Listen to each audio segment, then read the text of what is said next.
Imagine your morning routine. You wake up, brush your teeth, take a shower, put on makeup. You probably use more cosmetic products than you think. They may help you shave and do your hair, but have you ever thought about the animals who went through strenuous testing so that you can use these products confidently? For centuries, humans have been using natural compounds and resources to create medicinal, household, and cosmetic products. However, as science progressed over the years, so did the materials being used to create these products. As a result, the impact these new substances would have on humans required further exploration into their effects on the human body. For the vast majority of history, animals have been considered mere tools to aid humanity. Thus, the use of animals to test chemicals and natural compounds for their safety in regards to human use became an obvious solution. In fact, the philosopher Descartes explained that animals were thought to be simply machines, with their bodies interpreting environmental stimuli and translating them into behavior. To this day, the prevailing method of testing ingredients for cosmetic and household products involve painful and invasive procedures that directly expose animals to potentially toxic materials. Globally, attitudes differ towards animal testing for cosmetic or household products. In China, products sold within the country are mandated to have been through the animal testing process. Within the European Union, animal testing on these types of products is being phased out, and it will soon be illegal to sell or market products that have been testing on animals. In the United States, the testing of cosmetic and household products is not mandated, yet it is still the most prevalent testing method by far. Taxpayer-funded public university research, major corporations, and privately owned research facilities primarily conduct their research with animal test subjects. Since the European Union first introduced its cosmetic directive that created deadlines for when cosmetic animal testing would become illegal in its entirety within Europe, there has been a growing backlash from global community against animal testing for reasons including its economic and practical feasibility as well as its moral legitimacy. Within the United States, one of the front-runner organizations in the fight against animal testing is the Beagle Freedom Project, formed in 2010 to rescue lab animals from testing facilities after they are no longer needed and place them in homes, saving them from being euthanized. The Beagle Freedom Project formed as a subdivision of that nonprofit army in 2010, and then the last 3 years, we've rescued over 200 dogs from 23 different laboratories. We've placed them in 24 different states. We've also rescued cats, pigs, rabbits, even fish and ponies from laboratories across the world. Indeed, there are many growing movements against purchasing from companies that conduct animal testing. So which companies participate in cosmetic testing on animals? Despite claims by many corporations that they do not conduct animal testing, it is difficult to hold them accountable. Since China's laws require animal testing on products, it is reasonable to be skeptical of any company that claims it does not animal test but sells their products in China.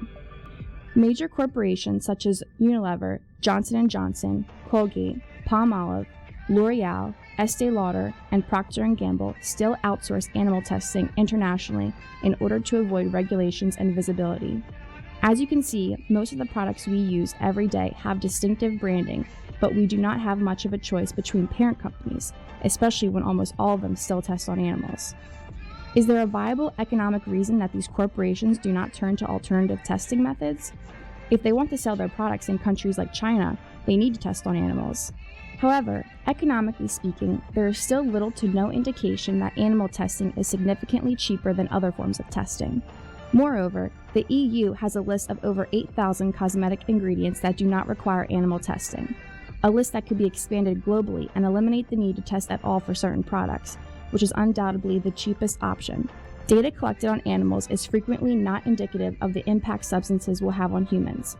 One study found that over 6 million rats would need to be tested on in order to produce a result similar to how a human would react to a low dose level of a substance. Mr. Chase elaborates on the impracticalities of animal testing. There's some really profound statistics. 90% of all the drugs that are tested safely on animals and go on to human clinical trials fail. That is a 90% failure rate. You have better chances of flipping a coin than you do with animal testing.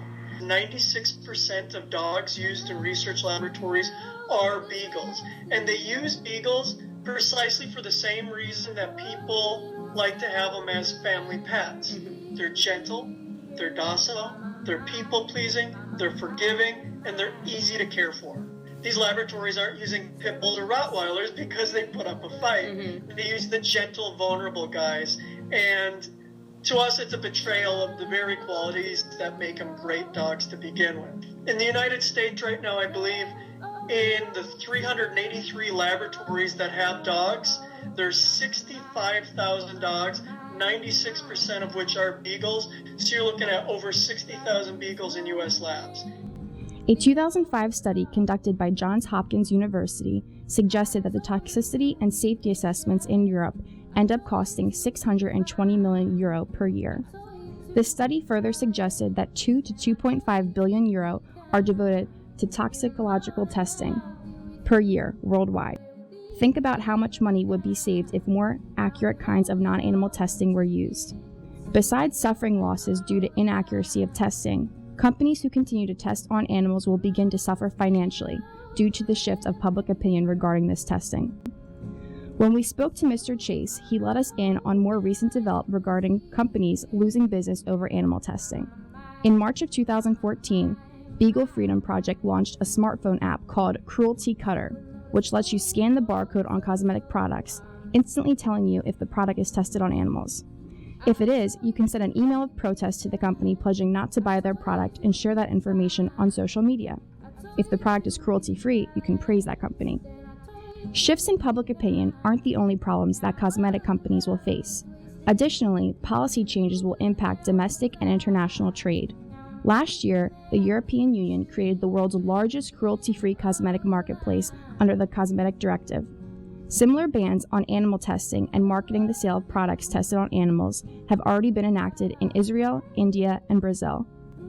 Different safety standards serve as barriers to free trade. If American cosmetic companies want to keep their stakes in these markets, policies regarding animal testing will have to change.